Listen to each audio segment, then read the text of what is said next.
Social media पे चर्चित चेहरा बिहार के जाने माने वकील एसके पंकज सर अभी हमारे साथ हैं। इनसे खास मुद्दे पे आज चर्चा करने वाले हैं। हम लोग हमेशा जो है बाइक से चलते हैं, बाइक से सफ़र करते हैं तो रास्ते में जो है प्रशासन लोगों द्वारा जो है चाबी को छीन लिया जाता है, हम लोगों के साथ बदतमीजी किया जाता है।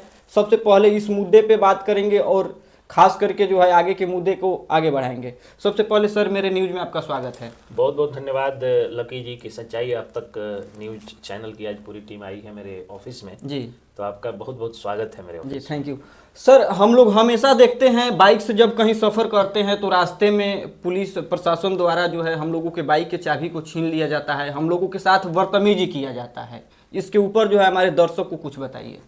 देखिए, सबसे पहली बात तो यह है कि पुलिस जो होती है, पुलिस का काम, पुलिस जनता की सेवक होती है। जी जी जी। पुलिस जनता की मालिक नहीं होती जी। तो मैं अक्सर जो है वो कानूनी के साथ साथ सामाजिक जागरूकता की भी बात करता हूँ। तो अगर समाज चाहता है कि पुलिस उसके साथ अच्छा बर्ताव करे तो आपको दो चीज समझना होगा। पहला, अपने अधिकार और कानून को समझना होगा। दूसरा, अपनी सामाजिक जिम्मेदारियों को समझना होगा। किसी का बेटा या बेटी दरोगा हो जाता है तो आप लगते हैं उसको बधाई देने की, उसने हमारे कुल का नाम रोशन कर दिया, समाज का नाम रोशन कर दिया, हमारे गाँव का नाम रोशन कर दिया, हमारे ब्लॉक का नाम रोशन कर दिया, कुछ नाम रोशन नहीं किया। अगर कोई दरोगा हो जाए, डीएसपी हो जाए, एसपी हो जाए, डीएम हो जाए, तो वो व्यक्ति अपने माता पिता का नाम रोशन किया। समाज गांव का नाम तो तब रोशन करेगा जब गांव समाज के लिए कुछ करेगा। और समाज गांव का नाम तो तब रोशन करेगा जब वो दरोगा बन करके और राष्ट्रपति अवार्ड से जो है वो सम्मानित हो जाए, या उसको वीरता का कोई पुरस्कार मिल जाए, गैलेंट्री अवार्ड मिल जाए, किसी बड़े आतंकवादी को पकड़ ले। कुछ नहीं हो तो पूरी जिंदगी उसको क्षेत्र के लोग उसको ईमानदार पुलिस अफसर का है। वो घूस लेकर के जो चार्जशीट सबमिट करेगा, घूस लेकर के अगर अनुसंधान करेगा, घूस लेके एफआईआर रजिस्टर करेगा, घूस लेकर के अभियुक्त को नहीं पकड़ेगा, या घूस लेकर के जो है झूठा मुकदमा करेगा, तो नाम रोशन कर रहा है कि अपने गांव समाज का नाम डुबा रहा है। तो जब कोई कुछ बने तो उसका सेलिब्रिटीकरण करने से अच्छा है कि उसको जिम्मेदारियों का एहसास दिलाया जाए कि बेटा अब कांटों का ताज तुमको मिल रहा है और कांटों का बूट तुमको मिल रहा है, उस पे तुमको चलना है।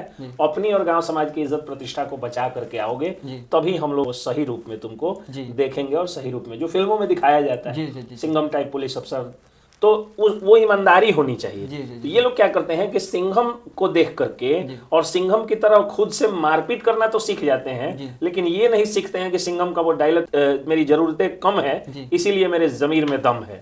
अगर आप अपने घर में दरोगा की जो है वो 40-45 हजार, 50 हजार, 60 हजार, 70 हजार की नौकरी करके और आप अगर 20 हजार का सोफा लगाइएगा, आप 15 लाख की गाड़ी से चलिएगा, आपकी बिल्डिंग अगर जो है वो 50 लाख की होगी, तो अगर आप जो है अर्निंग बॉडी एक ही इकलौते हैं, तो फिर आप कैसे सोच सकते हैं कि आपको लोग देख करके इज्जत करेंगे। तो अगर एक इज्जत जो शादी के पहले तक, अगुआ बरतुहार आने के समय तक, या जो नया रिजल्ट लाने तक जो इज्जत प्रतिष्ठा है, चाहे किसी भी पद पे वह व्यक्ति हो। अभी बीपीएससी का रिजल्ट आया तो मैं देख रहा हूँ क्या कि लोग लिख रहा है क्या कि मेरे जात के फलना लड़का ने बीपीएससी की परीक्षा पास करके अफसर बन के किया मेरे जात और जिला का नाम रोशन। बड़ा सुंदर जो है सोशल मीडिया पर एक जो है एक लिख करके पोस्ट आता है कि जितने लोग अपने जाति के सफल लोगों को चुन चुन करके बधाई देते हैं, अगर वही लोग अपने जाति के गरीबों की चुन चुन करके मदद कर लेते हैं, समाज कितना खूबसूरत हो जाता है। सच में उनके जाति जो है वो आगे बढ़ती। सेलिब्रिटीकरण पहला। अब बताइए, मैंने देखा कि एक लड़का जो है वो बीपीएससी निकाला था, तो जब वो अपने गांव में गया तो गांव के लोग गाजा बाजा लेकर के फूल माला से स्वागत किए और ओपन गाड़ी में उसको घुमाए। मान लीजिए कि वो लोग जिनको विजिलेंस ने रंगे हाथों घूस लेते हुए पकड़ करके, और विजिलेंस वाले जब पकड़ते हैं तो किस तरह से ले जाते हैं वो ऑन कैमरा में नहीं बोल सकता हूँ, जब ले गए होंगे, जब एसवीसी ने किसी घूसखोर के घर में रेड मार करके उसके मार्बल और ग्रेनाइट वाले घर में जब सरकारी स्कूल खोला होगा, जब ईओयू ने, आर्थिक अपराध इकाई ने, इकोनॉमिक ऑफेंस यूनिट ने जब एक घूसखोर और आय से अधिक संपत्ति रखने वाले सरकारी कर्मी के घर पर छापा मार करके, रेड करके और केस दर्ज किया होगा, तो उसके तो कुल खानदान के नाम पर लोग थूकता होगा कि कैसा गया गुजरा खानदान का यह व्यक्ति था। जब सजा आती होगी तो फिर आप कैसे सोच सकते हैं कि कोई नौकरी पाके आपके कुल खानदान का नाम रोशन कर सकता है। कुल खानदान का नाम वो व्यक्ति रोशन करता है जो कुल खानदान के लोगों का या बाहरी कुल खानदान के लोगों की मदद करता है, चाहे वो टेम्पू वाला बन के करे, चाहे वो एम्बुलेंस चालक बन के करे, चाहे वो ड्रेसर बन के किसी के घाव को और पस को साफ करके करे, चाहे वो सफाई कर्मी बन के आपके गंदगी को साफ करे। वो किसी रूप में जो है वो अगर काम कर रहा है, समाज की सेवा कर रहा है, सुबह सुबह मैं जो हूँ रात में वो पैर दर्द कर रहा था 2 दिनों से, बहुत 20-25 किलोमीटर कोर्ट में चलना पड़ता है, तो दूध में हल्दी डाल करके मैं पिया तो ठीक हुआ हूँ। तो जो दूध लाने वाले यादव जी हैं, मुझे लगता है कि डीएम साहब से ज्यादा मेरे लिए महत्वपूर्ण वो मुझे दूध पिलाने वाला व्यक्ति है जो मेरे दर्द को समाप्त कर दिया। जो हल्दी उगाने वाला किसान है वो ज्यादा इंपॉर्टेंट है। ये मेरा सामाजिक व्यू हुआ, ये मेरा सोशल व्यू हुआ।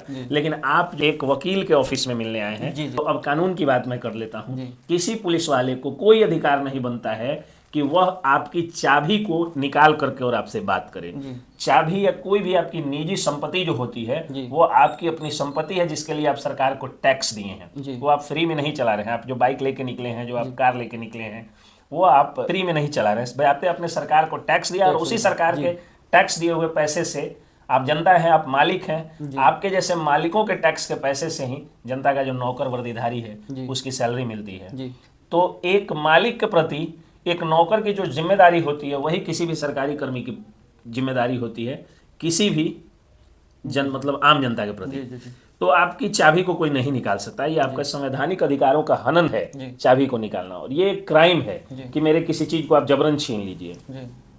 तो उसके लिए व्याप्त तरीका ये है कि अगर ऐसा किया जाता है आपके साथ तो आप सबूत जुटाइए, आप कोशिश करिए। देखिए आपको दूर से ही दिख जाता है कि हाँ वहाँ पे पुलिस चेकिंग हो रहा है। तो जब दूर से दिख जाए और आपको ऐसा अंदेशा हो, शक हो कि पुलिस वाला आपसे बदतमीजी कर सकता है, आप स्पाई कैमरा अपने मोबाइल में डाउनलोड कर लीजिए। स्पाई कैमरा जो होता है जनरल कैमरा की तरह नहीं होता है कि जब ऊपर रखिएगा और वो उसका लाइट जलेगा या चालू होगा वो फील होगा। स्पाई कैमरा एक ऐसा कैमरा होता है जो आपका स्क्रीन बंद होगा तो भी आपकी रिकॉर्डिंग करेगा। तो आप ऊपर के पॉकेट में रखिए उसको, फिर पुलिस वाले महोदय जिस तरह से करेंगे वो रिकॉर्ड होगा। कुछ नहीं होगा, ऑडियो रिकॉर्डिंग रखिए आप। अगर मोबाइल आपका छीन लिया जाता है तो भी कोई बात नहीं, अपने किसी हित मित्र से वीडियो बनवा लीजिए, या आपका स्वयं का, चूंकि आप प्रोसिक्यूशन पक्ष हैं तो आपकी स्वयं की भी बात सुनी जाएगी। आप क्या करिए कि जैसे ही पुलिस के द्वारा आपसे बदतमीजी किया जाता है, आपका चाबी छीन लिया जाता है, गाली गलौज कर दिया जाता है, तो आप जो है वरीय अधिकारी को सूचना दें। यानी जिले के जो पुलिस कप्तान होते हैं, पुलिस अधीक्षक होते हैं, उनको आप सूचना दें। उस स्तर से उस पर कार्रवाई होगी। अगर कार्रवाई नहीं होती है तो आप जो सूचना दिए हैं, लिखित सूचना, वो आप स्पीड पोस्ट से भेजिए। उसकी पावती रसीद जो होती है, रिसीविंग जो होती है, वो जरूर रखिए, और लेटर और रिसीविंग को लगा करके और आप कोर्ट जाइए। कोर्ट में जा करके वह आप पे कंप्लेंट केस करिए, परिवाद दायर करिए एसडीजेएम या सीजेएम कोर्ट में, और परिवाद दायर करके और गवाही करा करके और उस व्यक्ति पर वारंट कराइए। कॉग्निजेंस कोर्ट लेगा, उस पुलिस अफसर पर वारंट होगा। और अगर वो वारंट के बावजूद भी ना बेल लेता है और ना ही वो हाजिर होता है, तो उस 2 स्थिति में आप उसके खिलाफ क्रिमिनल रिट फाइल कर सकते हैं हाई कोर्ट में। और हाई कोर्ट में जब आप क्रिमिनल रिट फाइल कर लीजिएगा तो हमारे जो माननीय न्यायमूर्तिगण होते हैं वो किस तरह से उन लोगों का स्वागत करते हैं, वो आप वीडियो में देखे होंगे कि क्या उपाय करते हैं। तो उनका वो उपाय होगा कि वो चाबी छीनने से ज्यादा उनका उपाय हो जाएगा। ठीक है, तो अपने अधिकारों को समझिए और लड़ना सीखिए। लड़ने का मतलब है कि कानून की लड़ाई सीखे, कानून को साथ में लेके चलिए, कानून को हाथ में लेके नहीं। अच्छा, एक टिप्पणी पे हम लोग बात कर लेते हैं। एक बात और इसमें मैं जोड़ दूं, फिर अगला सवाल करिएगा आप, कि कोई भी ऐसा काम भी आप न करें कि आपको पुलिस रोके टोके तो आपको दिक्कत हो। एक जनता के रूप में आपकी भी जिम्मेदारी होती है कि हेलमेट पहन के, जूता पहन के चलें, आप गाड़ी का पूरा कागज पत्तर ले करके चलें। और अगर आपके पास कागज पत्तर नहीं है, पुलिस रोकती है, तो आप आराम से रुकिए और रुक करके और अपना कागज पत्तर चेक कराइए और चेक करा के आगे बढ़िए। अगर कागज पत्तर में कुछ कमी होगी तो फाइन होगा तो फाइन दीजिए, आगे से उस कागज को बनवाइए, भागिए मत, अन्यथा पुलिस जो है दौड़ करके पकड़ने को मजबूर होगी, तो उसमें बल प्रयोग पुलिस कर सकती है। अच्छा सर, एक टिप्पणी पे बात कर लिया जाए। जैसे कोई भी स्टूडेंट लोग जो हैं बिहार पुलिस की तैयारी करके निकालते हैं, तो गांव के लोग जैसे बोले हैं कि बधाई देते हैं, गांव में जो है घुमाते हैं, सभी लोग से आशीर्वाद मंगवाते हैं। तो वो पुलिस अधिकारी जो है थाने में गरीब आदमी से पैसा ठठेरने का काम करते हैं, गरीब आदमी के बेवजह केस में फंसाते हैं, केस में जो है कहीं ना कहीं कोर्ट द्वारा बेल मिल जाता है, लेकिन उन लोगों पर कार्रवाई क्यों नहीं होती है? 2 बात है। पहली बात तो ये है कि जैसे ही केस मुकदमा होता है तो लोग डिफेंस मोड में आ जाते हैं। लोगों को लगता है कि मुझे अपने केस से निकलना है, उतना ही से मतलब रखते हैं। न्यायिक प्रक्रिया का अपना, जुडिशियल एक अपना प्रोसेस है, वो आपके अगुताने से या इन सब चीजों से नहीं होता है, जिसके कारण वह व्यक्ति उब करके छोड़ देता है कोर्ट जाना। तो अपनी उसको जो है वो रिलैक्सेशन हुआ और वो कोर्ट जाना छोड़ दिया। अगर इसके बजाय वो ये सोचे कि ठीक है हमको किसी ने सताया या तो मैं कोर्ट गया या पुलिस में गया और पुलिस उल्टा सताने लगी तो पुलिस भी एक तरह का एक्यूज हुआ, अभियुक्त हुआ, तो वो अगर पुलिस पर भी केस करे, पुलिस की भी शिकायत करे तो ये व्यवस्था सुधरेगी। लेकिन लोग क्या करते हैं कि बस अपना दो पटीदार झगड़ा किए, उसको सबक सिखाए, वो थोड़ा हैरान परेशान हुआ, अपना बेल लिए, बात खत्म कर देते हैं। ये नहीं होना चाहिए। अगर पुलिस गलत करती है, अगर पुलिस आपसे घूस मांगती है, आप दीजिए ही मत, आप विजिलेंस पर जो है वो विजिलेंस में इसकी शिकायत करिए और रंगे हाथों घूस लेते हुए पकड़वाइए। लेकिन सर कुछ लोग तो अपने आप घूस देते हैं कि इस केस पे जो है ज्यादा सुनवाई होगा, उसके ऊपर केस हो जाएगा। वही मैं कह रहा हूँ, तो ये गलत है ना। पब्लिक को भी सुधरना होगा, पब्लिक को भी भ्रष्टाचार के खिलाफ जागरूक होना होगा और सुधरना होगा। अगर पब्लिक नहीं सुधरेगी तब तो फिर वही घुसखोरी का और वो भ्रष्टाचार का गंगा नृत्य चलेगा। लेकिन भ्रष्टाचार विरोधी जो कानून है अपने देश में, उस कानून के तहत अगर कोई भी व्यक्ति आपसे जो है वो घूस मांगता है, आप उस पर केस कर सकते हैं, आप विजिलेंस में उसकी सूचना दे सकते हैं, वरीय अधिकारियों से उसकी सूचना दे सकते हैं, उस पर निश्चित रूप से कार्रवाई होगी। अक्सर हम लोग देखते हैं गांव में कुछ छोटी छोटी बातों से विवाद हो जाता है। विवाद का जड़ होता है कि कहीं ना कहीं जो मतलब सनहा होता है, वो सनहा कुछ लोग जाकर के लिखा देते हैं। उसके वजह से जो है कहीं ना कहीं प्रशासन लोग जिनके ऊपर सनहा लिखाया जाता है उनके पकड़ करके हाजत में 24 घंटा 48 घंटा तक बंद कर देते हैं। इस पे क्या कुछ कहना है? सनहा लिखवाने से पुलिस जो है वो बंद नहीं करती है जी। सनहा एक प्रोटेक्शन का जो है वो मामला होता है जी। लेकिन अगर कोई आवेदन किसी भी तरह का देता है और पुलिस उठा करके उस व्यक्ति को जो है वो बंद करती है जी, तो पुलिस को अगर 24 आवर्स से ज्यादा अगर पुलिस रखती है कुछ विशेष परिस्थितियों में, सीआरपीसी में 24 घंटे से ज्यादा नहीं था, तो उस निश्चित जो कुछ घंटे हैं उन निश्चित घंटों से अगर ज्यादा पुलिस आपको थाने में हाजत में रख लेती या थाने में भी बिठा लेती तो उस स्थिति में आप जैसे ही पुलिस छोड़ेगी आप जाके कोर्ट कंप्लेंट करिए या क्रिमिनल रिट फाइल करिए या वरीय अधिकारियों को उसकी सूचना दीजिए, आपको न्याय मिलेगा। अगर कुछ नहीं होता है, अगर पुलिस को जेल ही भेजना है, न्यायिक हिरासत में ही भेजना है, तो जब मजिस्ट्रेट आपसे पूछताछ करते हैं पुलिस आपको मारी पीटी तो नहीं है, पुलिस आपको कुछ टॉर्चर तो नहीं की है, अगर उस स्थिति में अगर पुलिस आपके साथ कुछ की है तो मजिस्ट्रेट के द्वारा, जो लर्नेड मजिस्ट्रेट होते हैं जुडिशियल मजिस्ट्रेट, उनके द्वारा पूछा जाता है। पुलिस तो ऐसा कुछ नहीं की है, अगर वो व्यक्ति बता देता है कि हाँ पुलिस ने किया है तो पुलिस के खिलाफ कार्रवाई होती है। अच्छा, एक बात हम लोगों के मन में हमेशा खटपट चलता है, जब भी हम लोग या लोग सफ़र करते हैं तो रास्ते में जो है 112 नंबर गाड़ी मिल जाती है, बिहार पुलिस की गाड़ी मिल जाती है, तो लोग जो है डर जाते हैं। तो ये बात का खुलासा कर दीजिए सर वकील के नाते कि 112 वाला के मतलब 112 वाले का काम है और बिहार पुलिस की क्या काम है कि लोग जो है सतर्क हो जाएंगे। 112 तो इमरजेंसी सर्विसेज है कि अगर आपको इमरजेंसी होती है तो 112 पर आप सूचना दीजिएगा, 112 पर आप जो है वो सूचना दीजिएगा, अगर किसी तरह की दिक्कत आएगी तो और वो आकर के आपको बचाएगी पुलिस। लेकिन अगर पुलिस जा रही है तो उसकी नैतिक जिम्मेदारी है, आम आदमी की भी नैतिक जिम्मेदारी है, और वो तो पुलिस है कि अगर कोई संदिग्ध दिखता है उसको रोकना, टोकना या अपने ऊपर उसकी सूचना देना। अगर आप आम आदमी भी हैं, आपको लगता है कि हाँ ये व्यक्ति संदिग्ध है, तो आप थाने में सूचना दीजिए, एसपी साहब को सूचना दीजिए, डीएसपी साहब को सूचना दीजिए, वो तो पुलिस ही है तो वो रोक सकती है, टोक सकती है। लेकिन पुलिस को देख के डर का भाव नहीं होना चाहिए, पुलिस को देख के सुरक्षा का भाव होना चाहिए, और होता भी है। आप जरा सोच करके देखिए, जो जिन लोगों को लगता है कि पुलिस हमारे साथ ज्यादती करती है, जब भगवान ना करे अगर जैसे मान लीजिए कोई हेलमेट पहना है उसके लिए नहीं पहना है, उसके लिए रोक करके पुलिस फाइन करती है तो बड़ा बुरा लगता है उसको, कहता है कि इस पुलिस वाले को मैं सबक सिखाऊंगा, आई सी कोर्ट, मैं कोर्ट में देखूंगा। लेकिन अगर उसी हेलमेट के बिना अगर उस व्यक्ति का एक्सीडेंट हो जाता है तो उठाने कौन आता है? प्रशासन आती है, वही पुलिस वाले आते हैं। बाकी लोग तो वीडियो बनाता है। तो कहने का मतलब ये है कि पुलिस आपकी दोस्त है, पुलिस आपकी दुश्मन नहीं। तो सुरक्षा का भाव होना चाहिए, डर का भाव नहीं होना चाहिए। लेकिन कुछ पुलिस वालों की क्रूरता के कारण डर का भाव रहता है। उन पुलिस वालों की क्रूरता के खिलाफ अगर लोग कोर्ट जाने लगे, अगर उन पर भी कंप्लेंट करने लगे, अगर उनकी वरीय अधिकारियों से सूचना देने लगे, तो फिर वो क्रूरता भी समाप्त हो जाएगी।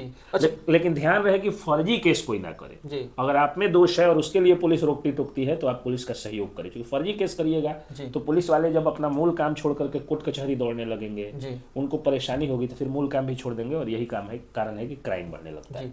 अच्छा सर, 112 वाला पुलिस के जो है 112 वाले पुलिस का जो है वाहन जाँच कर सकते हैं? मैंने पहले भी बताया कि पुलिस की कोई भी यूनिट को अगर शक होता है कि हाँ यह व्यक्ति जो है वो संदिग्ध है, हो सकता है हथियार रखे हुए हो सकता है गलत चीज रखे हुए, तो वो चेक कर सकते हैं। लेकिन आपको मान प्रतिष्ठा के साथ चेक करना है, आपके साथ बदतमीजी नहीं करना है। सर हम लोग देखते हैं गांव समाज को लेकर के बात कर ले थोड़ा, तो कुछ मतलब दहेज को लेकर के विवाद होता है पति पत्नी में। उस पति पत्नी का झगड़ा का जड़ ये होता है कि वह कहीं ना कहीं थाने में जा कर के सास के ऊपर, मतलब देवरानी के ऊपर, भसुर के ऊपर केस कर देती है। तो पुलिस जो है इस पे छानबीन क्यों नहीं करती है, डायरेक्ट जो है एफआईआर क्यों कर देती है? सुप्रीम कोर्ट का एक आदेश आया था कि प्राइमा फेसिया जांच करके एफआईआर करना है जी, लेकिन क्राइम अगेंस्ट वुमेन में जो है प्रोसिक्यूशन पक्ष को ज्यादा सुना जाना चाहिए। जी, जी। औरतों को कानून में ज्यादा शक्तियां प्रदत्त है। जी। जैसे एक छोटा सा एग्जांपल देखिए कि मान लीजिए कि अगर आप किसी लड़की के साथ अगर अफेयर में आ गए और आपने फिजिकल रिलेशन बना जी, लिया, जी। वो लड़की जो है जी। वो आपसे सहमति से बनाई है, जी, लेकिन अब बीएनएस में खास करके इतना ज्यादा पावर दे दिया गया लड़कियों को जी। कि अगर वो आपसी कंसेंट से भी जी, जी। अगर संबंध बनाई है तो भी आप पर केस कर सकती है। जी, बाद में कह देगी कि आपने नौकरी पलट का जाएगी। झांसा, नहीं जी, बाद में कह देगी नौकरी का झांसा दे करके आपसे, जैसे है क्या कि अगर मान लीजिए कि आप किसी के साथ जबरन रेप करते हैं जी, और उसका सबूत अगर मिल जाता है कि हाँ ये रेप जबरन था, तो तब तो आप जो है वो दोषी थे ही कानून में। जी, जी। किसी ने आरोप लगाया कि इन्होंने जबरन किया जी। और आपके पास कोई वीडियो रिकॉर्डिंग है कि वो भी आपका सहयोग कर रही है, जी, जी, जी, तो उस स्थिति में तो आपको बाइज्जत बरी होना चाहिए। जी, जी, जी, जी। लेकिन अब क्या है कि अगर वीडियो में आपने दिखा भी दिया कि ये सहयोग कर रही थी, तो वो कह देगी कि हाँ मैं सहयोग इसलिए कर रही थी क्योंकि इन्होंने कहा था कि हम नौकरी लगा देंगे, प्रमोशन दिला देंगे, जी, झांसा देकर, पैसा दे करके, या वो प्लॉट का झांसा दे करके, या बिजनेस में आगे बढ़ा देंगे। जी, तो कुछ भी मतलब उसके स्वविवेक पे है कि वो क्या बोलेगी। जी, तो वो अगर बोल दे रही है तो उस स्थिति में क्या हो जा रहा है, तब तो आप दोषी हो जा रहे हैं। जी, तो औरतों को बड़ी शक्तियां मिली हुई जी। हैं और यही कारण है कि पुलिस को तो एफआईआर दर्ज कर ही देना है। जी, पुलिस कई बार नहीं भी करती है, तो ये लोग कोर्ट आते हैं और कोर्ट से 174(3) बीएनएस के अनुसार, जी। जो 156(3) सीआरपीसी था, उसके अनुसार ये लोग कोर्ट से आदेश ले जा करके और एफआईआर करा लेते हैं। वो दोष उन लड़कियों का है कि जो एक पवित्र रिश्ता है ससुर का, भसुर का, एक भसुर बाप के समान होता है, उस कैसे ये लोग आरोप लगा देते हैं, ये गलत है। जी। और झूठा आरोप, घरेलू हिंसा का, दहेज उत्पीड़न का जी। झूठा आरोप लगाने का ही नतीजा है जी। कि सुप्रीम कोर्ट ने इन मामलों में लेनिएंट व्यूज, जी, यानी लचीला रवैया अपनाने का कह दिया जी। है कि पुलिस भी ज्यादा हार्ड एंड फास्ट नहीं हो सकती है इन मामलों में, जी, कोर्ट भी हार्ड एंड फास्ट नहीं हो सकता है। जी, और ये कारण है कि जिसके साथ रियल में भी होता होगा, जी, जो जी। बहुत कम घरों में होता है घरेलू हिंसा। जी, जी, जी, अभी महिलाओं को इतनी शक्तियां मिल गई हैं, घरेलू हिंसा बहुत कम हो रहा है। जी, लेकिन जिनके साथ रियल में भी होता है, जी, वो बेचारी भी लड़कियां अब कानून में कमजोर पड़ रही हैं। जी, इसलिए उन लड़कियों की जिम्मेदारी है कि झूठा केस नहीं जी। करें। घरेलू कलह हो जाए, आपको पति से नहीं पट रहा है, पति पर शक हो गया, मोबाइल पर पति जो है वो चैट कर रहे थे, भाभी लिख दी कि हाँ you are looking very handsome देवर जी, अब आप दिमाग में भर लिए कि हमारा हस्बैंड जो है भाभी से फंस गया है। ठीक है, तो अगर ये शक का कीड़ा अगर लड़की के दिमाग में चल रहा है और उसके लिए वो छोड़ के जाती है, और तब छोड़ के जाने के समय में वो घरेलू हिंसा का केस कर रही है, दहेज उत्पीड़न का डॉरी प्रोहिबिशन एक्ट के अनुसार जो है वो केस कर रही है, या कभी कभी तो जो है वो 376 का मुकदमा अपने ससुर भसुर पर कर दे रही है, जी, जी, जी, जी, तो वो बहुत ही घृणित कार्य है। और इस तरह के गलत मुकदमों के कारण भारत में कई सारे लोग बेचारे आत्महत्या कर लेते हैं। जी, जी, तो ये रोका जाना चाहिए। जी, ये सामाजिक स्तर पे ये पहल होनी चाहिए। जी, लड़कियों के पिता को जो है इन चीजों पर देखना चाहिए कि मान लो पति पत्नी में विवाद था, तो तुम जो है वो पति से अपना मेंटेनेंस मांग सकती जी, है, जी, जी, लेकिन तुम अगर वो सास पर केस कर दे रही हो घरेलू उत्पीड़न का। कई बार तो मैं देखता हूँ कि सास जो है वो गांव में है, जी, पति पत्नी बस गए हैं शहर में, जी, पहले जाते के साथ में बहू कही कि हाँ अलगे होइए अपने माता पिता जी, जी, से, जी, लेके शहर चली गई। हरियाणा में पति पत्नी 2 साल से रह रहे हैं जी, और केस करेगा कि सासू माँ आई हमारा झोंटा धो के मारने लगी। जी, ये फर्जी मुकदमे जो हैं, इसके कारण कई सारे लोगों के जीवन बर्बाद हो रहे हैं। जी। किसी कारण से जो है किसी आदमी पे एफआईआर कर दिया जाता है, तो एफआईआर जो है कहीं ट्रू हो जाता है, तो कितने दिन के बाद से जो है मतलब प्रशासन जेल में पकड़ लेगी, यानी गिरफ्तार कर लेगी? ट्रू होने के बाद में प्रशासन आपको गिरफ्तार कर सकती है, कोर्ट से वारंट लेके भी गिरफ्तार कर सकती है। वो स्थितियों पर निर्भर करता है कि अगला व्यक्ति कैसा है। अगर अगला व्यक्ति आपराधिक इतिहास वाला है तो प्रशासन की गिरफ्तारी का समय अलग होगा। अगर अगला व्यक्ति कोई प्रतिष्ठित पद वाला है तो प्रशासन की गिरफ्तारी का जो तरीका होगा वो अलग होगा। यही चीज है, वो मैन टू मैन और सिचुएशन टू सिचुएशन वेरी करता है। जी। अगर केस सर ट्रू हो जाता है, प्रशासन बार बार दरवाजे पे जाती है, तो कितने बार जाएगी? अगर अपराधी जो है नहीं पकड़े जाते हैं तो कुर्की जब्ती का जो है कितने बार में कुर्की जब्ती का जो है ऑर्डर? कुर्की जब्ती का आदेश कोर्ट ऑर्डर देती है। तो कोर्ट ऑर्डर तब देती है, उसका पूरा एक तरीका होता है जी। कोर्ट सबसे पहले अरेस्ट का वारंट देती है जी। और उस वारंट के कुछ दिनों बाद अगर अरेस्टिंग नहीं हो पाती है तब जाकर के जो है वो कोर्ट फरार घोषित करती है जी। और वो इश्तिहार चिपकाने का आदेश देती है जी। अगर उससे भी नहीं होता है तब जाकर के अंतिम में कुर्की जब्ती का आदेश निकलता है। यही मामला। बाकी हमारे साथ वकील एस के पंकज सर थे, इनके बात और मेरे बात आप सभी को कैसा लगा कमेंट सेक्शन में जरूर बताइएगा। फेसबुक से देखते होइएगा तो फॉलो कर लीजिएगा, यूट्यूब से देखते होइएगा तो सब्सक्राइब कर लीजिएगा। मिलते हैं कोई नए अपडेट के साथ, तब तक के लिए बहुत बहुत धन्यवाद।